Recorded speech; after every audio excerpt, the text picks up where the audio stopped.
Hello friends, तो आज हम पढ़ने वाले केमिस्ट्री का chapter number 4 structure of atom. तो ये चैप्टर शुरू करने से पहले हम डाल्टन की एटॉमिक थ्योरीज के बारे में पढ़ लेते हैं, जो हमने 3 अभी अपनी नोटबुक में लिख रखी है। फर्स्ट है atom is smallest individual part of matter which take part in chemical reaction. इसका मतलब है एटम सबसे छोटा इंडिविजुअल पार्टिकल है मैटर का, जो केमिकल रिएक्शन में भाग लेता है। ठीक है, तो सेकंड देखते हैं atom can neither be created nor be destroyed. इसका मतलब है एटम को ना ही तो हम बना सकते हैं और ना ही इसको डिस्ट्रॉय कर सकते हैं, मतलब खत्म कर सकते हैं।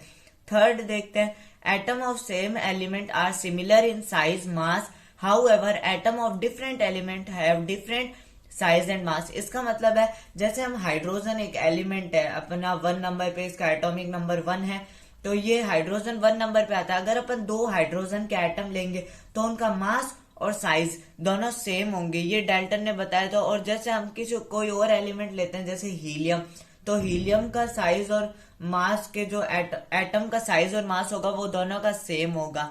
ठीक है, तो इसका जो डाल्टन एटॉमिक थ्योरी है उसके कुछ ड्रॉबैक है। ड्रॉबैक मतलब जो डाल्टन एक ग्रेट साइंटिस्ट थे, उनने जो थ्योरीज बताई थी वो बाद में जाके थोड़ा गलत साबित हो गई थी। तो ड्रॉबैक अपन देख लेते हैं। Atom is made up of 3 सब एटॉमिक पार्टिकल, इलेक्ट्रॉन, प्रोटॉन और न्यूट्रॉन।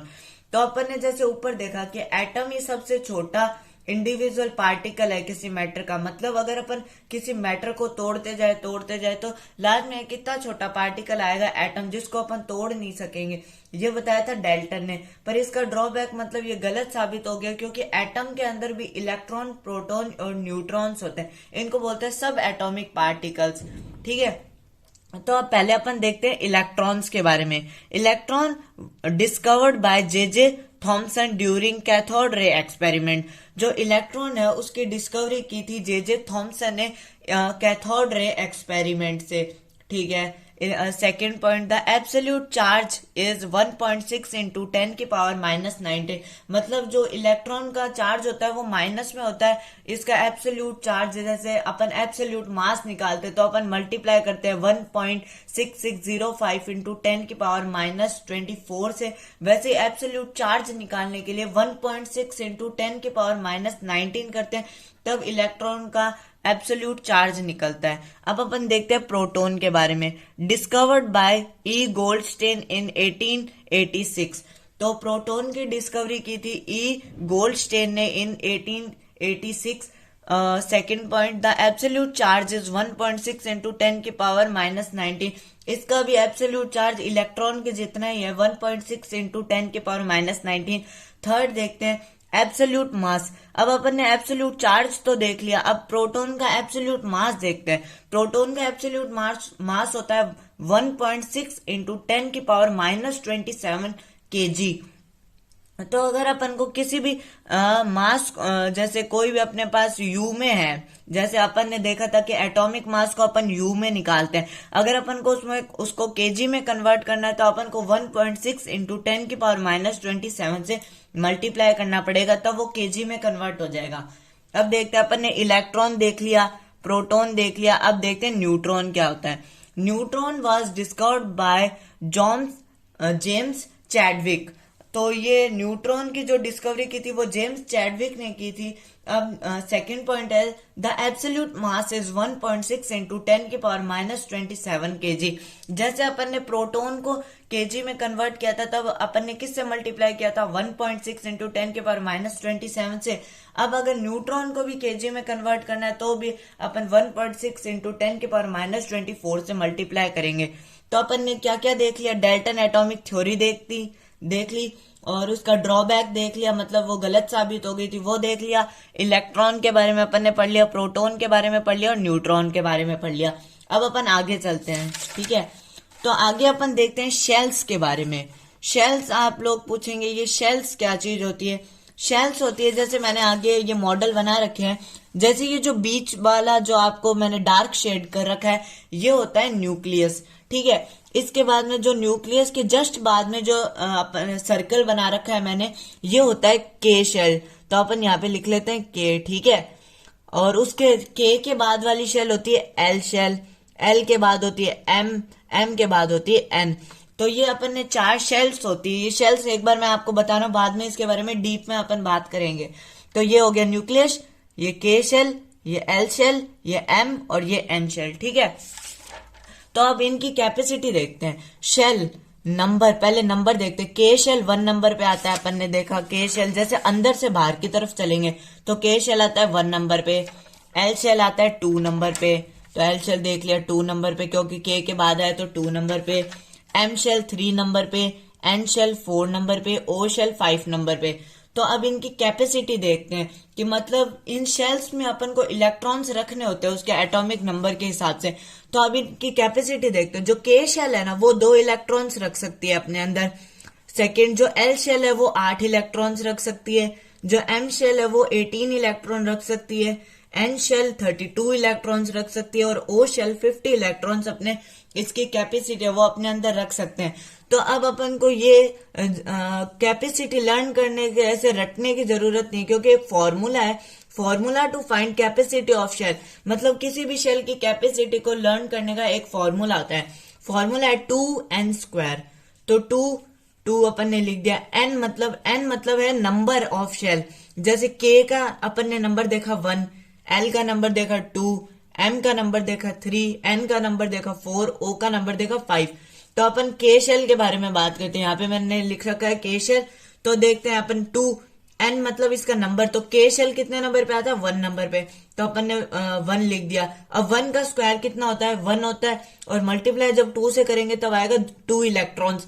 ठीक है, ये के शेल की कैपेसिटी निकल गई। अब अपन देखते हैं ओ शेल का, मतलब ओ शेल कितने नंबर पे आती है 5 नंबर पे आती है। तो ओ शेल, तो 2 n की जगह अपन ने रख दिया 5, तो 5 का स्क्वायर होता है 25, और 25 को जब मल्टीप्लाई करेंगे 2 से तब आएगा 50 इलेक्ट्रॉन्स। तो हमारे पास निकल गई ओ शेल की कैपेसिटी होती है 50 इलेक्ट्रॉन्स। ठीक है, अब थर्ड एग्जांपल देखते हैं एन शेल। एन शेल आपको देखना है, एन शेल कितने नंबर पे आता है 4 नंबर पे आता है। तो एन शेल 4 नंबर पे आता है तो इसकी कैपेसिटी निकालनी है। तो 2, 4 का स्क्वायर कितना होता है 16, और मल्टीप्लाई जब 2 से करेंगे तब आ जाएगा 32 इलेक्ट्रॉन्स। तो ये हमने फॉर्मूला देख लिया जिससे अपन कैपेसिटी निकाल सकते हैं। अब देखते हैं इलेक्ट्रॉनिक कॉन्फ़िगरेशन। इलेक्ट्रॉनिक कॉन्फ़िगरेशन क्या होता है, मतलब अपन जिस शेल्स में उसमें कितने इलेक्ट्रॉन्स प्रेजेंट है और उनको हम कैसे कैसे कौन सी शेल में रखेंगे, तो ये होता है इलेक्ट्रॉनिक कॉन्फ़िगरेशन। तो पहले अपन देख लेते हैं सिंबल। जैसे मैंने 1 से लेकर 20 तक यहाँ पे सारे सिंबल्स लिख लेते हैं सारे एलिमेंट के। जैसे hydrogen, helium, lithium, beryllium, boron, carbon, nitrogen, oxygen, fluorine, यन, sodium, manganese, aluminium, silicon, phosphorus, sulphur, chlorine, argon, potassium और कैल्शियम। ठीक है, तो ये हो गए अपने 1 से लेकर 20 तक एलिमेंट। ये लर्न करने की ट्रिक मैंने अपनी प्रीवियस वीडियो में बताई है, आप वो देख सकते हैं अगर आपने वो नहीं देखी है तो। ठीक है, यहाँ पे मैंने लिख लिया के, एल, एम और एन। ये के, एल, एम, एन अपन ने शेल्स के नेम लिख लिए जो अपन ने यहाँ पे देखे थे। ठीक है, अब जैसे हाइड्रोजन है, हाइड्रोजन का अपन ने एटॉमिक नंबर देखा था 1 होता है इसका एटॉमिक नंबर। ठीक है, तो 1 एटॉमिक नंबर होता है तो इसके अंदर इलेक्ट्रॉन्स भी 1 ही होंगे। ठीक है, तो H में अपने पास 1 इलेक्ट्रॉन अपन रख सकते हैं क्योंकि के शेल की कैपेसिटी कितनी है 2 इलेक्ट्रॉन्स की इसकी कैपेसिटी है, तो अपन ने 1 रख दिया। ठीक है, तो ये हो गया कंप्लीट, अपन ने हाइड्रोजन का देख लिया। अब देखते हैं हीलियम का। हीलियम में अपन ने देखा था हीलियम कितने नंबर पे आता है, एटॉमिक नंबर हीलियम का होता है 2। तो अब 2 है तो के शेल में अपन कितने इलेक्ट्रॉन्स रख सकते हैं, अपन ने देखा कैपेसिटी है 2 इलेक्ट्रॉन्स की, तो 2 रख दी। ठीक है, तो ये हीलियम का भी अपन ने कर लिया कंप्लीट। अब देखते हैं लिथियम का।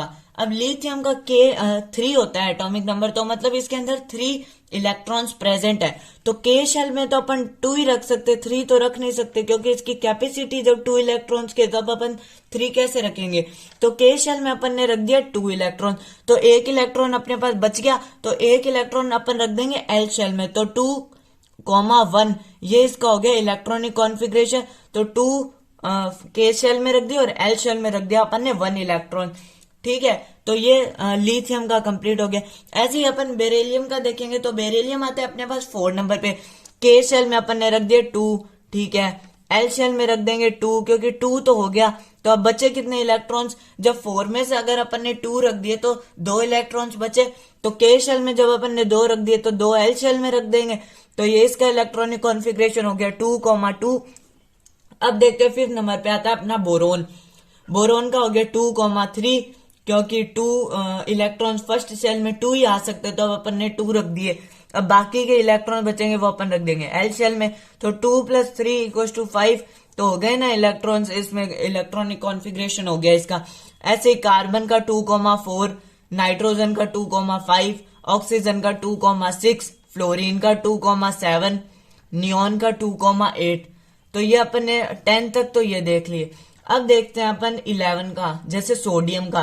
तो सोडियम का 2,8,1 होता है। ये इसलिए होता है क्योंकि के शेल में कितने हैं, 2 रख सकते हैं, तो 2 रख दिए।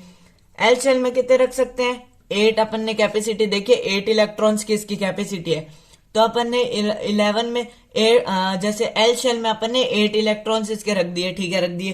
तो 8 + 2 ये तो अपन ने 10 इलेक्ट्रॉन्स रखे, एक इलेक्ट्रॉन अपने पास बच गया तो वो अपन एम शेल में रख देंगे, ठीक है। वैसे मैग्नीशियम का लेंगे 2,8,2, क्योंकि 2 और 8 तो अपन ने के एल शेल में रख दिए।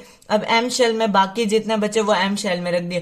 तो ऐसे ही एल्यूमिनियम का हो जाएगा 2,8,3, सिलिकॉन का हो जाएगा 2,8,4, फॉस्फोरस का हो जाएगा 2,8,5, सोडियम का हो जाएगा 2,8,6, क्लोरीन का हो जाएगा 2,8,7, आर्गन का हो जाएगा 2,8,8। अब देखते हैं के मतलब पोटाशियम और सी मतलब कैल्शियम, ठीक है। तो के आता है अपने पास 19 नंबर पे। अब बच्चों के लिए डाउट रहता है कि जब फर्स्ट में अपन ने के शेल में 2 इलेक्ट्रॉन रख दिए, ठीक है, सेकंड एल शेल में अपन ने 8 इलेक्ट्रॉन रख दिए, ठीक है। अब एम शेल में अपन सीधा 9 इलेक्ट्रॉन भी तो रख सकते थे, जैसे यहाँ पे मैं 9 भी तो रख देता, पर ये 9 अपन नहीं लिखते, क्योंकि है ना कोई भी एलिमेंट होता है ना वो चाहता है कि उसके जो कोई भी आउटर शेल हो ना, जैसे रुको हम इसको क्रॉस कर देते हैं, हाँ, जैसे कोई भी इलेक्ट्रॉन है वो अपने आउटर शेल में है ना ऑक्टेट कंप्लीट, ऑक्टेट मतलब अब 8 इलेक्ट्रॉन्स रखना चाहता है। तो 2,8,8,1, तो ये हो गया इसका इलेक्ट्रॉनिक कॉन्फ़िगरेशन। जैसे आप ये सोचते होंगे कि एम शेल की तो कैपेसिटी अपन ने देखी थी 18 इलेक्ट्रॉन्स की होती है, तब अपन ने 9 क्यों नहीं रखा। 9 क्यों नहीं रखा, क्योंकि कोई भी एलिमेंट चाहता है कि उसके जो लास्ट वाली शेल हो ना उसमें ऑक्टेट उसका कंप्लीट हो जाए, तब अपन ने 8 रख दिया। तो 2 + 8 + 8 ये हो गया अपने पास 8 + 2 10 + 8 18, तो एक इलेक्ट्रॉन बच गया, तो वो यहाँ पे अपन ने एन शेल में रख दिया, ठीक है। अब देखते हैं कैल्शियम का।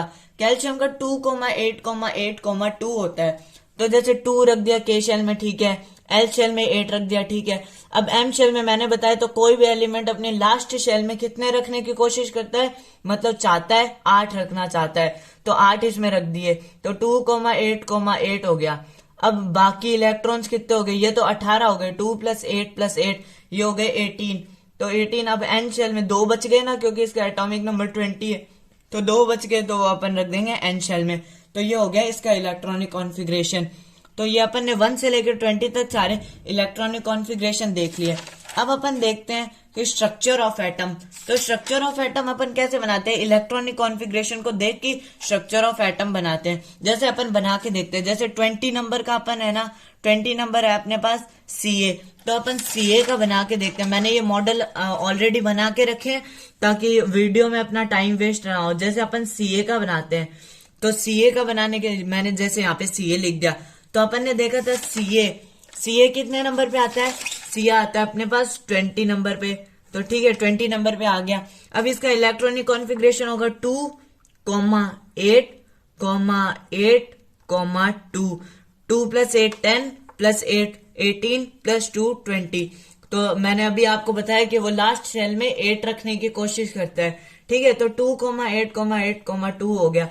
तो के शेल में कितने रखेंगे, 2। पहले अंदर से बाहर की तरफ शुरू करेंगे, तो के शेल में रखेंगे 2 इलेक्ट्रॉन्स, तो 2 इलेक्ट्रॉन्स अपन रख देते हैं। ये आप इलेक्ट्रॉन्स आप कहीं पे भी रख सकते हैं, जैसे मैं रख रहा हूं आप वैसे भी रख सकते हैं, या खुद की मर्जी से भी रख सकते हैं।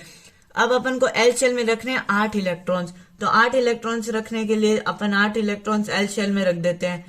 ये अपन ने 2 रख दिए, ये 4 हो गए, यहाँ पे 2 और रख देते हैं, और यहाँ पे 2 रख देते हैं। ठीक है। तो ये 8 इलेक्ट्रॉन्स रख दिए, दो ये दो ये दो ये और दो ये, तो ये 8 इलेक्ट्रॉन्स हो गए। तो 2 और 8 तो अपन ने रख दिया। अब देखना है 8 इलेक्ट्रॉन्स और रखने हैं अपन को, कौन सी शेल में, एम शेल में रखने हैं 8 इलेक्ट्रॉन्स। तो 8 इलेक्ट्रॉन्स वापस अपन एम शेल में रख देंगे। ये यहाँ पे रख दो, ये यहाँ पे रख दो, ठीक है। ये यहाँ पे अपन ने रख दिए, ये यहाँ पे रख दिए। तो ये 2,8,8 हो गया। अब बचा लास्ट में 2, तो 2 अपन कौन सी शेल में रखेंगे, एन शेल में रखेंगे। तो 2 एन शेल में रख देते हैं, ये एक यहाँ रख देते हैं और एक यहाँ रख देते हैं। तो ये हो गया कैल्शियम का स्ट्रक्चर ऑफ एटम। अब अपन कोई और एग्जांपल ले लेते हैं, जैसे ऑक्सीजन का ले लेते हैं। 8 नंबर पे आता है ऑक्सीजन, तो ऑक्सीजन का ले लेते हैं। ऑक्सीजन कितने नंबर पे आता है, 8 नंबर पे। तो अब आप इसका इलेक्ट्रॉनिक कॉन्फ़िगरेशन कमेंट में मेरे को लिख के भेजना, ठीक है। यहाँ पे तो मैं बता देता हूँ, 2,8 8 है, तो 2 फर्स्ट के शेल में सिर्फ 2 आ सकते हैं, तो अपन पहले 2 रख देते हैं, तो 2 रख दिए, ठीक है। अब बाद में 2 तो ये हो गए। अब 6 इलेक्ट्रॉन्स बच गए, तो 6 इलेक्ट्रॉन सीधे सीधे अपन एल शेल में रख देंगे। तो 6 इलेक्ट्रॉन हो गए, तो 6 रख देते हैं। जैसे 2 यहाँ रख देते हैं, 2 यहाँ रख देते हैं, एक यहाँ रख देते हैं और एक यहाँ रख देते हैं। तो ये 2,6 ये हो गया ऑक्सीजन का स्ट्रक्चर ऑफ एटम। अगर आपको किसी टॉपिक में डाउट बचा है तो आप मुझे कमेंट में कर देना। इसका पार्ट 2 आएगा, तो उसमें आगे का चैप्टर हम पढ़ेंगे। Thank you.